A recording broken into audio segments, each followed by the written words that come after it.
दोस्तों, जब पहले से ही पूरी मिडिल ईस्ट के अंदर काफ़ी अफरा तफरी का माहौल है, न सिर्फ एक तरफ ईरान और इजराइल की जंग का खतरा बढ़ता जा रहा है, वहीं दूसरी तरफ इजराइल में बैठे हुए कुछ कट्टर यहूदी कुछ गाय की कुर्बानी की प्लानिंग भी कर चुके हैं, जिसने पिछले कुछ दिनों से पूरी दुनिया में रहने वाले मुसलमानों के बीच काफी गर्मजोशी का माहौल बना रखा है। तो ऐसे ही माहौल में पिछले कुछ दिनों से अचानक से सोशल मीडिया के ऊपर एक मूवी के कुछ क्लिप वायरल हो रहे हैं, जिनसे सोशल मीडिया पर बवाल मचा हुआ है। और इस बवाल के पीछे एक ही रीजन है, एक ही वजह है, और वो वजह है हजरत मेहदी अलैहिस्सलाम। अगर आप लोग नहीं जानते हैं तो मैं आपको बताता चलूं कि हजरत इमाम मेहदी एक ऐसी पर्सनैलिटी हैं कि जिनके बारे में दुनिया भर के मुसलमानों का ये मानना है कि वे कयामत से पहले इस दुनिया में मुसलमानों की लीडरशिप करने के लिए आएंगे। मुसलमानों को न सिर्फ एक झंडे के नीचे जमा करेंगे, बल्कि उस दौर में जाहिर होने वाले एक खतरनाक और बुरी शक्ति जिसका नाम दज्जाल होगा, उससे भी मुकाबला करेंगे। दज्जाल का फितना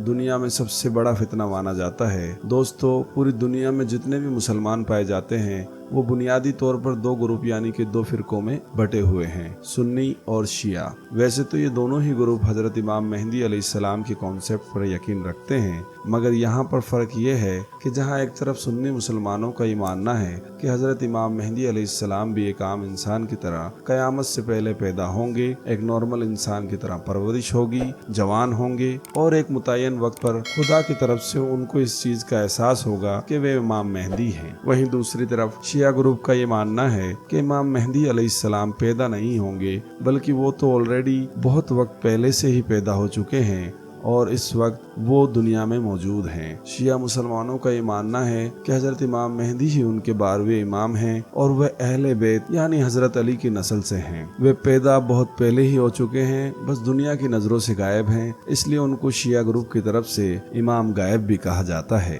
तो कुल मिलाकर थोड़ा बहुत फर्क जरूर है, मगर दोनों ही ग्रुप न सिर्फ हजरत इमाम मेहदी अलैहिस्सलाम के कॉन्सेप्ट पर यकीन रखते हैं, बल्कि उनका इंतजार भी कर रहे हैं। वैसे दोस्तों, ज्यादा नहीं, सिर्फ आज से कुछ महीने पीछे चले जाएं तो हजरत इमाम मेहदी अलैहिस्सलाम का इतना ज्यादा जिक्र वगैरह नहीं हुआ करता था, मगर जब से फिलिस्तीन और स्पेशली यरूशलेम शहर, मैं यहाँ बता दूं यरूशलेम शहर जो है वो फिलिस्तीन में ही आता है, यरूशलेम शहर के हालात बड़ी तेजी के साथ बदलना शुरू हुए हैं, तब से हजरत इमाम मेहदी अलैहिस्सलाम, दज्जाल, ईसा अलैहिस्सलाम, इस तरह के और भी बहुत सारे नाम हैं, उनको लेकर बहुत ज्यादा चर्चाएं शुरू हो गई हैं। सोशल मीडिया पर आए दिन इस तरह के कीवर्ड्स भी ट्रेंड करने लगते हैं। इसके पीछे मेन वजह यही है कि अगर आप लोग इस्लामी किताबों में कयामत की निशानियों पर नजर डालोगे तो उसको गहराई से पढ़ने पर पता चलेगा कि कयामत की ज्यादातर निशानियों का ताल्लुक सीधे तौर पर यरूशलेम शहर के साथ ही है। वही यरूशलेम शहर कि जिसका इतिहास तो बहुत ज्यादा खास रहा ही है, मगर फ्यूचर यानी कि मुस्तकबिल और भी ज्यादा खास होने वाला है।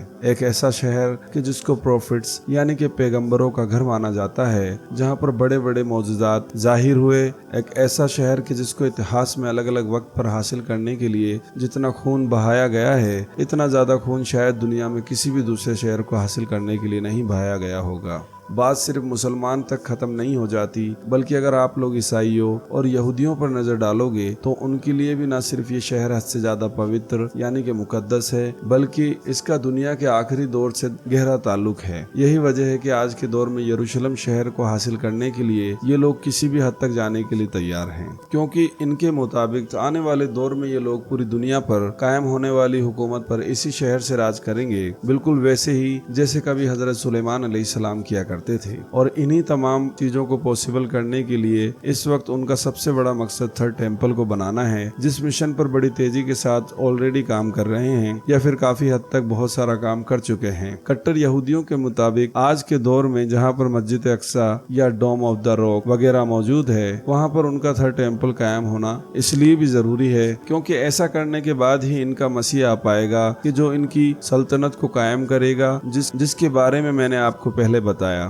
मगर दूसरी तरफ बहुत सारे मुस्लिम स्कॉलर्स ये मानते हैं कि जिस मसीह के आने का यहूदी लोग दावा करते हैं और इंतजार करते हैं, ये वही होगा कि जिसका जिक्र इस्लामी किताबों के अंदर भी मौजूद है, मगर उसको मसीह वगैरह नहीं बल्कि दज्जाल के नाम से जाना जाता है, और जिससे मुकाबला करने के लिए या जिसको खत्म करने के लिए ही दुनिया के आखिरी दौर में हजरत इमाम मेहदी अलैहिस्सलाम और हजरत ईसा अलैहिस्सलाम होंगे। अब जरा दोस्तों एक नजर इस मूवी पर भी डालिए। 2023 में रिलीज होने वाली इस मूवी का नाम द पर्शियन एनिमेशन वर्जन है। इस मूवी में मेन किरदार एक लैला नाम की लड़की का है जो एक ईरानी शिया मुस्लिम फैमिली से बिलोंग करती है। लैला की माँ सोच से लिबरल हैं और एक वर्किंग वूमेन है, जबकि लैला अपने खानदान की इस्लामिक पाबंदियों से काफी परेशान है, इसलिए वो छुप छुप के ऐसे बहुत सारे काम करती हैं जो इस्लाम के खिलाफ हैं लेकिन वेस्टर्न कल्चर का हिस्सा हैं। इस मूवी में मुस्लिम फैमिली सिस्टम को भी टारगेट किया गया है। इसमें बताया गया है कि ये बैकवर्ड सोच वाले होते हैं और इनके बहुत ज्यादा बच्चे होते हैं। इस मूवी में दिखाया गया है कि लैला का भाई एक चेयर लीडर है जो आमतौर पर वेस्टर्न कल्चर में लड़कियां हुआ करती हैं। तो यहाँ पर हम ये कह सकते हैं कि फिल्म मुस्लिम फैमिली सिस्टम से कहीं ज्यादा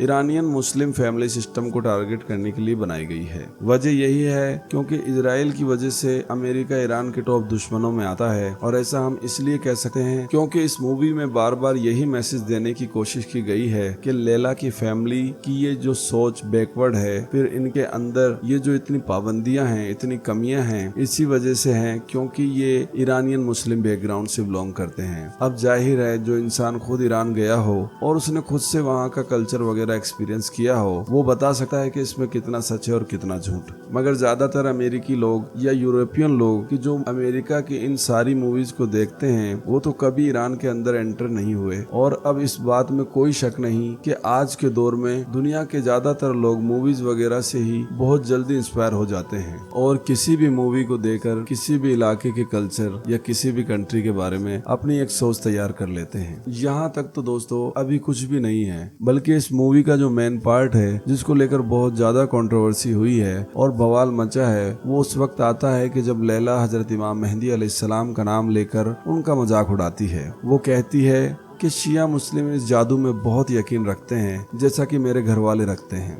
बहुत जल्द कोई हस्ती हमें बचाने के लिए, हमें जंग में फतेह दिलवाने के लिए आने वाली है जिसका नाम होगा इमाम जमान। वो हजारों साल पहले कहीं गायब हो गए थे, आज तक किसी को भी नहीं पता कि आखिर वो कहाँ हैं। वाकई में सच कह रही हूँ कि वो गायब हो गए हैं क्योंकि वो बहुत ज्यादा बिजी रहते हैं। इनका सच्चा मानने वाला जब भी इनका नाम पुकारता है तो ये उसकी मदद करने के लिए पहुँच जाते हैं, किसी इंसान या फिर जानवर की शक्ल में, और ये अपने से ऊंचे शख्स की मदद भी लेते हैं। फिर वह कहती है मेरे माँ बाप की सोच बहुत पुरानी है लेकिन मैं न्यू जनरेशन की हूँ। इसके बाद वे एक साइड में अपना मुंह करके कहती है कि इमाम जमान आज आप बहुत अच्छे लग रहे हैं। इसके बाद वे ऑडियंस को मुखातिब करते हुए कहती है क्या वे आपको नजर आ रहे हैं? आपको वे नजर नहीं आ रहे हैं क्योंकि आप उनको देख नहीं सकते और वे मौजूद भी नहीं है, मेरा यकीन करो।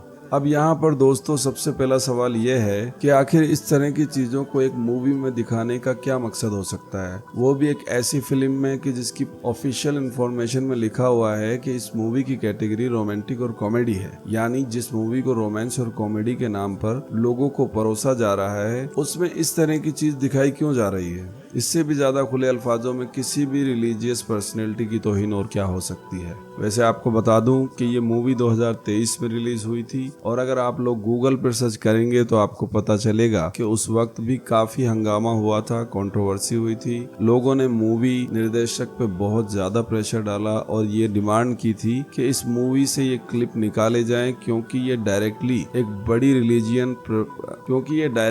बड़ी रिलीजियन पर्सनैलिटी की तौहीन है। ये किसके कहने से किया जा रहा है और क्यों किया जा रहा है ये किसी से छुपा हुआ नहीं है। और अब जब अचानक से 2024 में इस मूवी का क्लिप फिर से वायरल हो रहा है, इसके पीछे वजह वही है जो मैंने आपको बताया कि ऑलरेडी यरूशलेम शहर में हालात बड़ी तेजी के साथ बदल रहे हैं। ईरान और इजराइल के बीच तो जंग का खतरा बढ़ ही रहा है, साथ साथ इजराइल में कट्टर यहूदियों ने भी मस्जिद अक्सा को टारगेट पर ले रखा है। फिलहाल दोस्तों इस मुद्दे के बारे में आपकी क्या राय है कमेंट में जरूर बताइएगा।